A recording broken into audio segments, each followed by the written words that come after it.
நிக்கிதா வடக்கம். தமிழக வெற்றி கழகத்தினுடைய செயல் வீரர்கள் கூட்டம் மாமல்லபுரத்தில் உள்ள நட்சத்திர ஹோட்டலில் நடைபெற்றது. மிகப்பெரிய எதிர்பார்ப்பு ஏற்படுத்தியது. ஏனென்றால் நீண்ட நாட்களுக்கு பிறகு குறிப்பிட்டு சொல்ல வேண்டும் என்றால் கரூர் சிவி விசாரணை மற்றும் ஜனநாயக திரைப்பட விவகாரத்தில் விஜய் தீவிரமாக இருக்கக்கூடிய நிலையில் அரசியலில் அவர் என்ன செய்து கொண்டிருக்கிறார் என்ற கேள்வியெல்லாம் பெரிதாக எழத் தொடங்கியது. அதனுடைய தொடர்ச்சியாக தான் இந்த கூட்டம் நடைபெறுகிறது என்று சொன்ன உடனேயாக விஜய் கலந்து கொள்கிறார் என்று சொன்ன உடனே மிகப்பெரிய எதிர்பார்ப்பு ஏற்படுத்தியது. அதற்கேற்ற வகையில் இந்த கூட்டம் செயல் வீரர்கள் தாவேகாவின் செயல் வீரர்கள் கூட்டம் நடைபெற்றது. இந்த கூட்டத்தில் பேசிய விஜய் வழக்கு போல திமுக மிக கடுமையாக விமர்சித்து பேசியிருந்தார். இதே போன்று தமிழக வெற்றி கழகத்தினுடைய செயல்பாடுகள் குறித்தெல்லாம் பேசியிருந்தார். விஜய் அந்த தமிழக வெற்றி கழகத்தினுடைய சின்னம் தேர்தல் ஆணையம் வழங்கப்படக்கூடிய சின்னத்தையும் சின்னத்தையும் வெளியிட்டு பேசியிருந்தார்.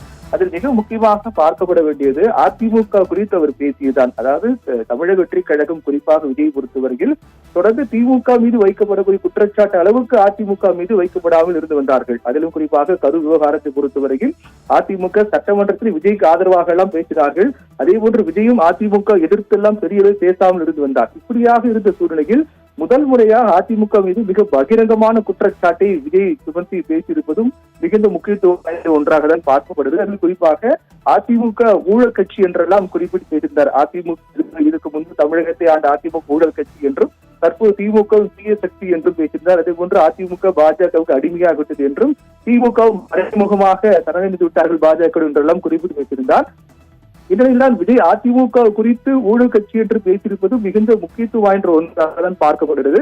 இந்த குற்றச்சாட்டுக்கு அதிமுக ஐடி விங் அதிகாரப்பூர்வமாக பதில் அளித்திருக்கிறார். இதுவரையில் விஜய் எடுத்து பெரிய அளவில் அதிமுக குற்றம் சாட்டி விமர்சனம் செய்யாமல் வந்த நிலையில் முதல் முறையாக அதிமுகவின் ஐடி விங்கிலிருந்து மிகப்பெரிய குற்றச்சாட்டு மிகப்பெரிய விஜய்க்கு பதிலடி கொடுக்கக்கூடிய வகையில் ஒன்று வெளியிட்டிருக்கிறார்கள். அந்த பதிவில் ஊழல் என்பது சட்டவிரோதமாக பணம் சம்பாதிக்கும் செயல். அப்படி பார்த்தால் சட்டத்திற்கு விரோதமாக தொடர்ந்து பிளாக்கில் டிக்கெட் விற்று அதன் மூலமாக பல கோடிகள் கண்ட நடிகர் விஜய் ஆகிய நீங்கள் தான் பெரும் வாதி என்று அதிமுகவின் ஐடி விங் பதிவில் தெரிவிக்கப்பட்டிருக்கிறது. அதன் தொடர்ச்சியாக மத்திய அரசுக்கு அடிமை என்பது அதிமுகவின் வரலாற்றிலேயே இல்லாத ஒன்று. எப்போதெல்லாம் மாநில நலனுக்கும் உரிமைகளுக்கும் சோதனை வருகிறதோ அப்போதெல்லாம் தமிழகத்திற்கான உரிமைகளை போராடி பெற்று மக்களுடைய நலன்களை வாதாடி பெற்ற இயக்கம் எங்கள் அதிமுக என்னும் பெயரிக்கும் என்பது வரலாறு என்றும் அந்த பதிவில் குறிப்பிடப்பட்டிருக்கிறது. மேலும் அதன் தொடர்ச்சியாக தன்னுடைய திரைப்படம் வெளியாக வேண்டும் என அன்றைய முதல்வர் வீட்டில் 5 மணி நேரம் கை கட்டி காத்திருந்து வெளியிட்ட படத்தினுடைய பெயரை நாங்கள் சொல்லவா என்ற கேள்வியும் அவர்கள் எழுப்பியிருக்கிறார்கள். அதே போன்று ஊழல் என்பது வெறுமனே அரசியலில் பணம் சம்பாதிப்பது மட்டுமல்ல, தனக்கான வருமானத்தை அதாவது தற்பெருமை மூலமாக தனக்கான வருமானத்தை பெருக்க அதிகார மையத்திலும் மண்டியிடுவதும் அதே வகைதான் என்றும் காட்டமான பதிலை அதிமுக ஐடி விங் பதிவிட்டிருக்கிறார்கள். மேலும் அதிமுகவினுடைய ஆட்சி ஊழல் ஆட்சி என்று குறை சொல்லிவிட்டு அந்த ஆட்சியில் கல்வி அமைச்சராக இருந்த செங்கோட்டையனையே ஒருங்கிணைப்பாளர் என்று பக்கத்திலே உட்கார வைத்துக் கொள்வதுதான் நீங்கள் சொல்கின்ற தூய சக்திக்கான விளக்க உரையா என்ற கேள்வியும் அதிமுகவின் ஐடி விங் எழுப்பியிருக்கிறது.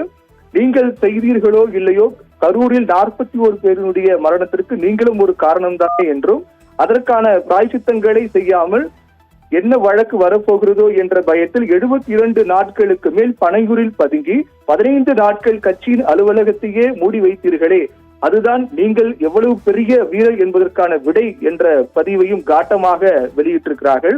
உலக வரலாற்றிலேயே முதன்முறையாக இறந்தவர்கள் வீட்டிற்கு சென்று ஆறுதல் சொல்லாமல் பனையூரில் வந்து ஆறுதல் வாங்கி செல்ல வைத்தது எல்லாம் வேற லெவல் என்றும் குறிப்பிடப்பட்டிருக்கிறது. கரூர் சென்று கண்ணீரை துடைக்காமல் போட்டோக்கு மட்டும் போஸ்ட் கொடுப்பது, அதே போன்று ஒரு அஞ்சலி நிகழ்ச்சி நடத்திவிட்டு குற்ற உணர்வு சிறிது கூட இல்லாமல் அந்த நிகழ்ச்சியிலும் தன்னை செல்ஃப் ப்ரமோஷன் செய்து கொண்ட ஆபத்தான அரசியலின் அடையாளமாக இருக்கிறீர்கள் விஜய் என்றும் குறிப்பிடப்பட்டிருக்கிறது. அரசியலில் நல்லவர்களாக இருக்கலாம் வல்லவர்களாக இருக்கலாம், ஆனால் ஒன்றுமே தெரியாது புரியாத தன்னுடைய ஃபேன்ஸை கூட ஏமாற்றும் இன்னும் டைரக்டர் நடிகராக இருக்கக்கூடிய தாவேக தலைவர் போன்றவராக மட்டும் இருந்துவிடக் கூடாது என்றும் நீங்கள் எங்கள் கழகம் குறித்து தெரிவிக்கக்கூடிய கருத்து என்பது முற்றிலும் முரணான என்றும் அறிவாலய குப்பையோடு பனையூர் குப்பையும் கூட்டி எறிந்திருவோமாக என்று அதிமுகவின் ஐடி விங் பகிரங்கமாக விஜய்க்கு பதிலடி கொடுத்து காட்டமான ஒரு வெளியிட்டிருப்பது என்பதும் இனி வரக்கூடிய காலங்களில் தேர்தல் பிரச்சாரம் சூடுபிடிக்க தொடங்கியிருக்கக்கூடிய சூழ்நிலையில் இனி அதிமுக பொறுத்தவரையில் தாவேக்காவுக்கு எதிராக பகிரங்கமான விமர்சனங்களை ஒவ்வொரு இடத்திலும் தேர்தல் பிரச்சாரத்தில் முன்வைப்பார்கள் என்பதை இதை காட்டுகின்றது நிக்கிதா.